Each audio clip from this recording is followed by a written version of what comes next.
here is our dough, and this has been in the refrigerator overnight, and I took it out a little while ago, so it's a bit soft so I can roll it. You don't want to try rolling it when it's ice cold and really firm. It'll just crack. You need to let it kind of come up to room temperature, so you can see I can squeeze the dough. It's a bit soft now, so I should be able to roll it. And brand new rolling pin. Thank you, Ms. Astorita and Mr. Lokanoff. Ms. Astorita gave us permission to get a whole bunch of new tools, so this is one of them. Mr. Lokanoff kindly got them off of Amazon for us. And so I am very excited to be using our brand new rolling pin on this dough. So this is an 18-inch maple rolling pin. It does not have handles. It's not tapered. This is the type I prefer for everything that I do. And I like the length because it makes it easy to roll stuff out. So this is the creme de la creme of rolling pins as far as I am concerned. I'm very excited to start using it.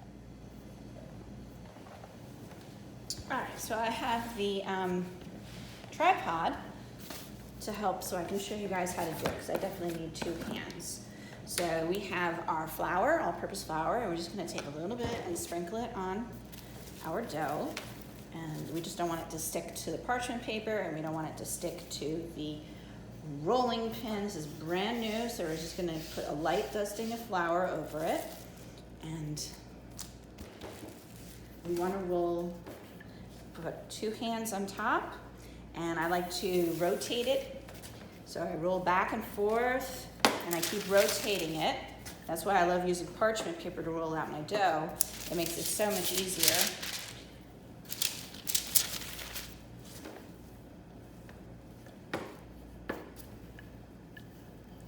And we want to roll this to about 1/4 inch thick. Every so often you can add a little bit more flour. You don't want to use a lot of flour. It'll make the cookie taste floury. It'll also make it tougher. All right, so you just want to gently, now the dough is softened up perfectly so that I can do this.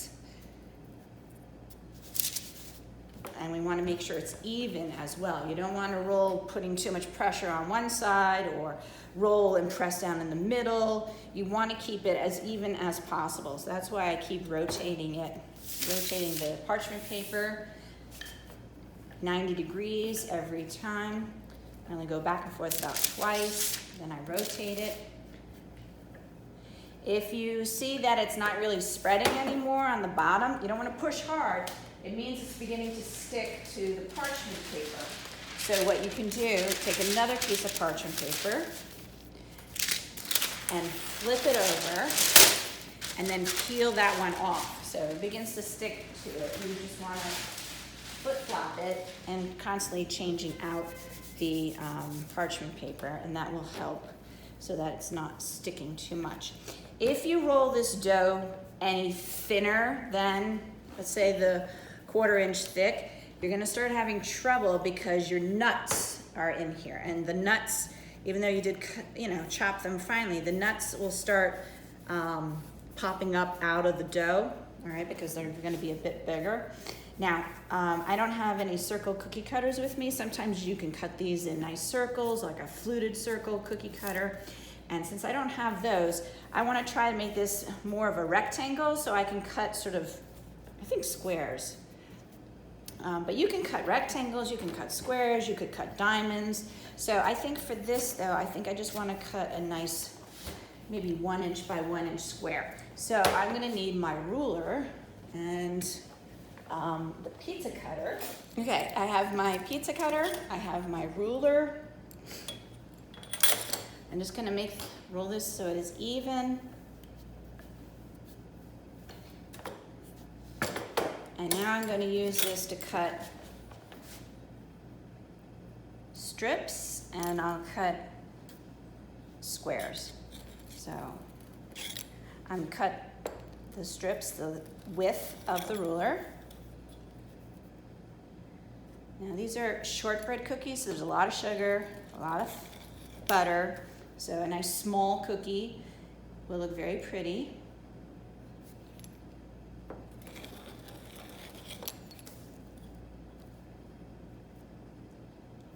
When you're making making chocolate chip cookies, you want a big chocolate chip cookie. These are sort of dainty cookies, and these can be made and put in a gift bag and look pretty like that as a hostess gift or on a cookie plate after tea. Or if you're in the restaurant, you would make a petit four plate. Petit four plates you would give at the end of the meal with the bill, sort of as a little thank you from the restaurant to the customer.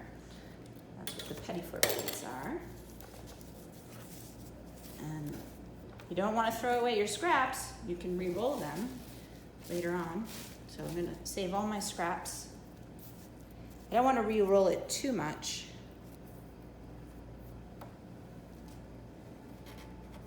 This is delicate. And again, I'm just going to rotate the parchment paper and I can start trimming this way. And now we have these nice square cookies. And what I'll do is after I finish cutting this, I'm going to put it in the refrigerator to let it set up. So that way I can easily remove it off the parchment paper, but also it'll keep its shape better. It's gotten a bit warmer now, so if I try to peel these off the parchment paper, it's probably gonna damage the nice square shape that we just took all this time to make. So definitely, before you peel it off the paper and put it onto the cookie pan, let it set up again in the refrigerator, getting cold and firm, so that way when you remove it off the parchment paper, it holds that square shape we just took all this time to make.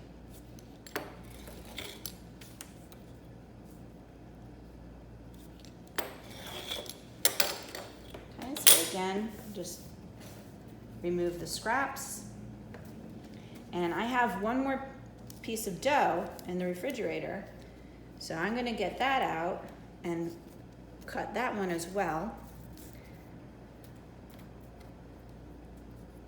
And then I can bake them and show you what they look like after they're baked.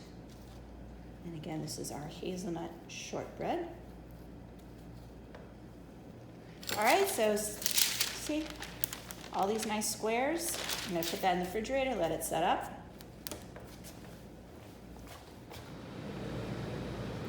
Here we go, they're out of the oven. That's what you want, just a light golden brown on the bottom. These are perfect. These are hazelnut shortbread, and they look absolutely wonderful. So I finished rolling out the second batch, and these are all of our scraps. I'm not gonna let those go to waste. I'm just gonna put them in here, gently press it together, and then I can wrap it, chill it, and use it again to roll out some more cookies. But I don't wanna keep rolling it out. So after this, that's the final wrapping. If I have any scraps after that, those I'll just get rid of. All right, so flour, rolling pin, pizza cutter, ruler, baking sheet. You need all these tools. And to recap our recipe, we did a batch. We divided it by 2 because our hazelnuts, we only had 8 ounces instead of 10 ounces. So we divided it in half. 10 divided by 2 was 5. So we had 5 ounces of hazelnuts, 8 ounces of unsalted butter, 4.5 ounces of sugar, 1 tablespoon of vanilla extract, 1/8 of a teaspoon of salt, 11.5 ounces of all-purpose flour. We mixed them together using the stand mixer, and then rolling them out, cutting them, and baking them. I better taste one.